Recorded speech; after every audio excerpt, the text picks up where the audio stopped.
Welcome to Telugu education depths YouTube channel. Friends, వాళ్ళ వీడియోలో నేను మీతో డిస్కస్ చేయబోతున్న టాపిక్ ఏంటంటే ఏపీపీజీసెట్ 2025కి సంబంధించి క్యాస్ట్ సర్టిఫికేట్ లేకపోయినా ప్రాబ్లం లేదా, ఓసీ కేటగిరీ వాళ్ళకి క్యాస్ట్ సర్టిఫికేట్ అనేది ఉండాలా అన్న దాని రిలేటెడ్గా వీడియోలో అయితే మాట్లాడుకుందాం. సో వీడియో అనేది ఇంట్రెస్టింగ్గా యూస్ఫుల్గా ఉంటుంది, పూర్తిగా చూడడానికి అయితే ట్రై చేయండి.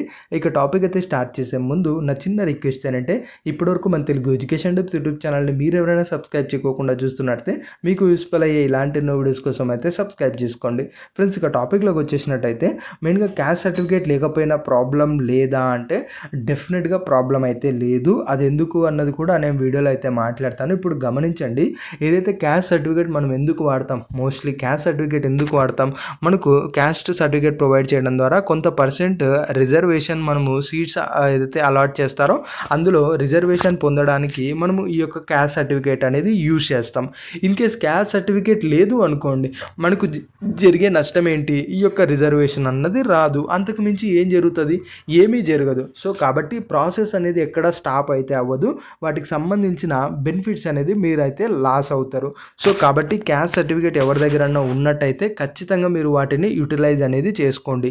ఎందుకంటే మీ కాలేజీలో సీట్ ఏదైతే అలాట్మెంట్ చేస్తారో అందులో మనకు 50% సీట్స్ అనేవి మోస్ట్లీ మనకు జనరల్ కేటగిరీలో ఉండి రిమైనింగ్ సీట్స్ ఏవైతే ఉంటాయో అవి మనకి ఏం చేస్తారు, క్యాస్ట్ వైజ్ పర్సెంటేజ్ రిజర్వేషన్ అనేది పెట్టేసి ఉంటారు కదా, అందులో ఆ పర్సెంటేజ్ ప్రకారం ఎన్ని సీట్స్ అయితే వస్తాయో అన్ని సీట్స్ పర్టికులర్గా క్యాస్ట్ సర్టిఫికేట్ ఏ కేటగిరీకి సంబంధించి ఉంటారో వాళ్ళ రిలేటెడ్గా ఎన్నైతే సీట్స్ ఉంటాయో అవి వాళ్ళకి మాత్రమే ప్రొవైడ్ చేస్తారు.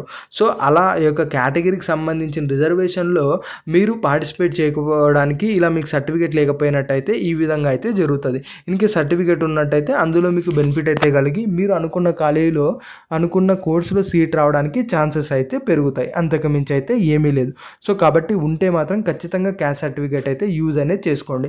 ఇన్ కేస్ క్యాస్ట్ సర్టిఫికేట్ లేదు, దీనికి ఆల్టర్నేట్గా ఏమైనా డాక్యుమెంట్ యూజ్ చేయొచ్చా అంటే మోస్ట్లీ టీసీ అన్నది మీరు యూజ్ అయితే చేయొచ్చు. ఎందుకు అంటే 10th క్లాస్ టీసీలో ఏదైతే మీకు క్యాస్ట్ అయితే రాసి ఉంటారో మోస్ట్లీ అదే ఫైనల్ ఉంటుంది. కాబట్టి ఆ యొక్క 10th క్లాస్ టీసీని బేస్ చేసుకొని కూడా మనకు ఏదైతే ఫర్దర్గా అయితే కౌన్సిలింగ్ ఉంటుందో అందులో మీకు అయితే చేస్తారు. మోస్ట్లీ 10th టీసీ ఎవరి దగ్గర ఉండదు కాబట్టి డిగ్రీ రిలేటెడ్గా టీసీ ఉన్నా కూడా సరిపోతుంది. సో డిగ్రీ రిలేటెడ్గా టీసీ అన్నది యూజ్ అనేది అవుతుంది. సో ఇలా మీరు యూజ్ చేసి కేటగిరీ సర్టిఫికేట్ని సంబంధించిన బెనిఫిట్ని అయితే పొందొచ్చు. ఇక రెండవది ఏంటంటే ఓసీ కేటగిరీ ఎవరైతే ఉంటారో వాళ్ళకి మనకు క్యాస్ట్ సర్టిఫికేట్ ఉండాలా లేదంటే అవసరం లేదా అన్నది మనం గమనించినట్టయితే నేనైతే డైరెక్ట్గా చెప్తున్నాను, వాళ్ళ కేటగిరీ సర్టిఫికేట్ అయితే అవసరం లేదు. ఎందుకంటే మీరు ఓసీ రిలేటెడ్ ఏదైతే మీ కేటగిరీ సర్టిఫికేట్ అంటారో మోస్ట్లీ ఆ సర్టిఫికేట్ మీకు బయట ఎక్కడా కూడా ఇవ్వరు. ఇన్ కేస్ మీకు ఇచ్చినా కూడా అది మీరు కౌన్సిలింగ్లో ప్రొవైడ్ చేసినా మీకు పెద్దగా యూజ్ అనేది ఉండదు.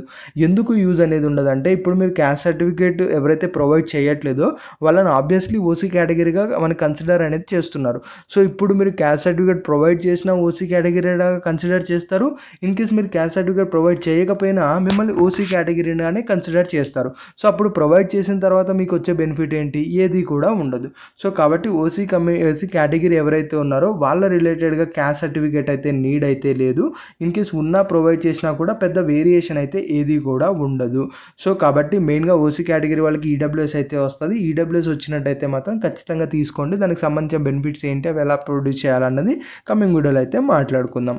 ఇది ఫ్రెండ్స్ మెయిన్గా వీడియోలో అయితే తెలుసుకున్నది. వీడియో నచ్చినట్లయితే లైక్ చేయండి. మరి ముఖ్యంగా మన తెలుగు ఎడ్యుకేషన్ డెప్స్ యూట్యూబ్ ఛానల్ని మీరు ఎవరైనా సబ్స్క్రైబ్ చేయకుండా చూస్తున్నట్లయితే మీకు యూస్ఫుల్ అయ్యే ఇలాంటి ఎన్నో వీడియోస్ కోసం అయితే సబ్స్క్రైబ్ చేసుకోండి.